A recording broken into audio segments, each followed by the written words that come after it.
ndo livhuwa hu khou tevhela mafhungo fhano kha Bellerin News vha tshi khou avhalelwa nga Rofhiwa Tshikovhele. U ṱalusa minerala a si zwithu zwo leluwaho. Zwino vhasedzulusi u bva Yunivesithi ya Rice vho bveledza tshishumiswa tshiswa tsha kha inthanethe tshine tsha ḓo thusa u ṱalusa tshaka dzo fhambanaho dza minerala. Tshishumiswa itsho tshi a kona u ṱalula maḓana a tshaka dzo fhambanaho dza minerala u bva kha vhubvo ha khemikhala. U ya nga bammbiri yo gandiswaho kha dzhenala ya Computers and Geosciences, tshishumiswa tshi wanala mahala kha muṅwe na muṅwe. Ṋowa dzi wanalaho ḓoroboni ya Durban kha ḽa KwaZulu-Natal dzi na tshikalo tsha nṱha tsha zwitzhikafhadzi zwa khombo zwi fanaho na mercury. Izwi ndi u ya nga tsedzuluso ntswa yo rangaho phanḓa nga Yunivesithi ya Wits. Vhasedzulusi vha ri vho wana uri lukanda lwa ṋowa lwo ḓala zwitzhikafhadzi. Profesa Vho Graham Alexander, muḓivhi wa ṋowa u bva Wits, vha ri hezwi zwi sumba uri mupo u khomboni ya tshikafhadzo. Mawanwa a tsedzuluso o gandiswa kha dzhenala ya Environmental Pollution. Mukomishinara wa mapholisa a vunḓu ḽa Limpopo General Thembi Hadebe vho ta tshigwada tsha vhasedzulusi uri vha ṱoḓuluse zwiwo zwa milandu ya u thuntsha zwe zwa ḓo vhigiwa kha zwiṅwe zwipiḓa Limpopo tshikatela na tsha zwenezwino tshine tsho itea Westernburg nnḓa Polokwane. Hu khou pfi mathaba maḽavhili ino vhege mapholisa vho swika kha tshiṅwe tsha zwiwo kha bada ya D1377 ya Gravhulo. Vha ri vha tshi swika vha wana vhanna vhavhili vha vhukati ha miṅwaha ya 30 na 40 vho vhulawa.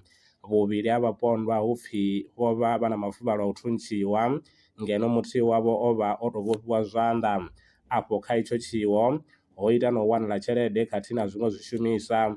General Thembi Hadebe vha ri milandu i fanaho na i ya fanela u swikiswa kha vha yunithi ya vundu yo sedzanaho na mabulayo khathihi na milandu ya zwiito zwa vhufhura.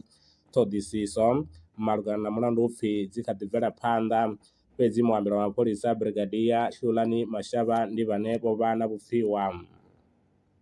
To a crime scene along the D1377 Kushki Gravel Road, where two African males, estimated between 30 and 40 years old, were found murdered. Both victims sustained multiple gunshot wounds and one had his hands tied. A cartridge case, a maroon jersey, and a cash note were found at the scene. The deceased remain unidentified. In response to these violent incidents, the Provincial Commissioner has ordered that all murder cases of this nature be transferred to the Provincial Murder and Robbery Unit to ensure a coordinated and thorough investigation. Our specialized team have been tasked to trace and arrest all suspects linked to this heinous case. We also urge community members to work with us by providing valuable information.